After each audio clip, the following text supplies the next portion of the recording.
But Right. this was, it came out, it was a big hit. It was from Kind of Blue. Kind of Blue actually sold some copies, made some money. One of the few albums that ever did from jazz, Right. Not too Right. many albums did. And that's probably the biggest one of all time is that one.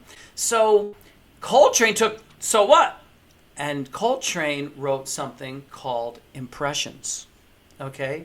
Now, Mhm. here's the third part of this story that unfortunately CNN is not going to tell you. But they're not even going to tell you the first and second part, right? They're not even going to tell you the first and second part. They'll never tell you the third part, so forget that. But I'm going to tell you now. The third part is when because Coltrane, what he did was he wrote a different melody and played in a polyphonic way, a kind of a new language over that. He was kind of in that world on the record, but then if you listen to him called Impressions, you hear him going over there. But the melody is still grounded in tonality. I took the same thing, the same structure, and I wrote a pantonal melody using something called a series of overtones, the overtone series of those two chords. You know what I mean? Those two modalities. Using the overtone series, I wrote another melody, and the third portion of this thing is called Altered Impressions. So that's the three. So What? Impressions, and Altered Impressions, which you're going to hear today. Oh my! Are Don't you improvising here? Well, it's gonna be very improvisational because what I'm gonna do is I'm gonna play So What because you requested it, and then Right. over that same structure, we're gonna hear what I did. I Coltrane got did it. impressions, I did altered impressions. Very After cool. altered impressions, I don't know what's gonna happen. Neither Okay. neither would any jazz artist worth his salt, right? No Exactly. jazz artist would tell you what's gonna happen after that because that's gonna be related to the sun, the moon, the way the where we are in the solar eclipse. Who the hell knows? Our energies of our listeners, future listeners. I don't know where this is going to come. I just going to open up a channel and we will see. But hopefully it'll be a taste of nonfiction.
Very nice. Very nice.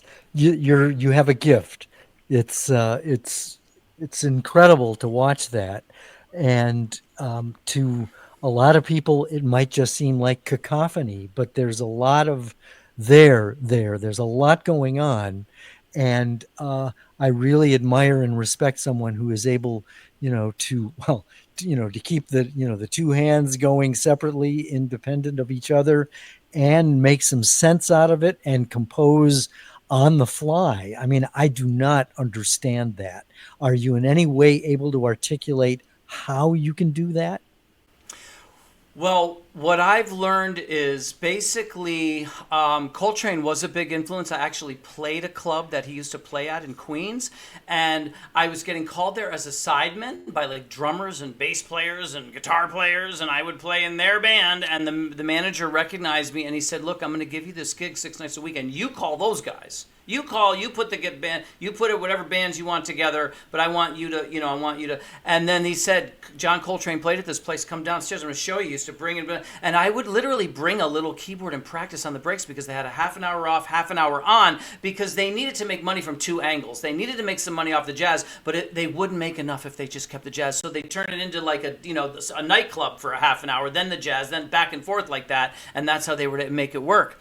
And I basically felt like Coltrane was kind of a spiritual person. He wanted to be a saint when people asked him what he wanted to be. Right. And I realized that he practiced his brains out. So I would practice on the breaks of that gig. I'd be on the gig, and then I'd practice during the break on a little toy piano that was downstairs that I brought downstairs in the basement. I would play that and literally practice on the breaks. And they said Train used to do that. And basically I realized that, okay, you can practice all you want, but there has to be a complete shift from when you actually play. So when you play, you have to open up a channel, and that's when I can relate to spiritual people, and I can relate to catharticism and all of these kinds of things that you bring out, want to do this with writing, want to do this. That's how we can heal our planet. That's how we can heal our people, by opening up a channel and allowing some crazy new combination and unique combination to come through that channel at that space and at that moment,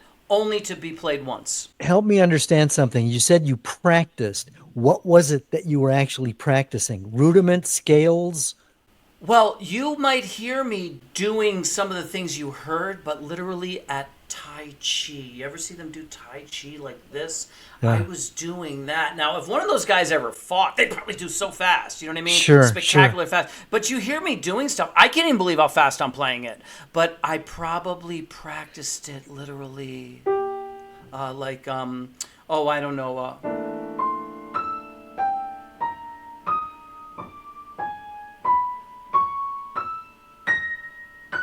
Stuff like that. Stuff like And you're then almost it's practicing. muscle memory. It's muscle memory. And then, you speed it up, and that's part of the practice, right? Well, you do, and you often might not even speed up. You might sit, it's almost meditational, and you practice in your head.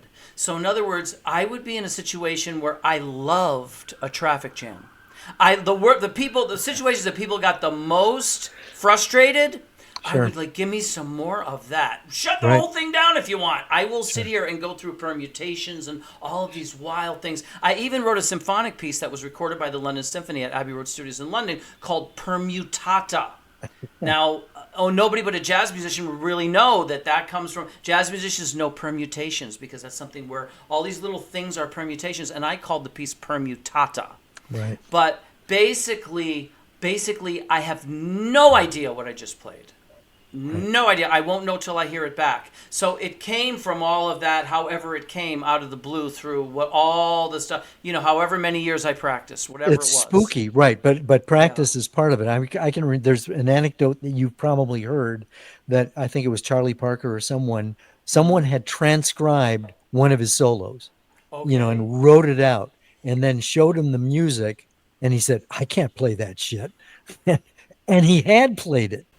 Exactly. I can assure you, if that happened to me, I would absolutely not be able to do it. Now, I once had a girlfriend from Japan, Yukiko, something like that. This girl was masterful at modern classical music, and she would learn these things that were, the modern classical composers would write, and nobody was like, oh man, they'd rather play Beethoven, they'd rather play anything but some of these wild things that the modern but she was into that, and she took some free improvisations of mine and was able to play them. That's Nice. the only person who ever performed something that I improvised. Well, and I, I'm a rank amateur jazz drummer, and the way that came about, Ringo Starr taught me how to play drums.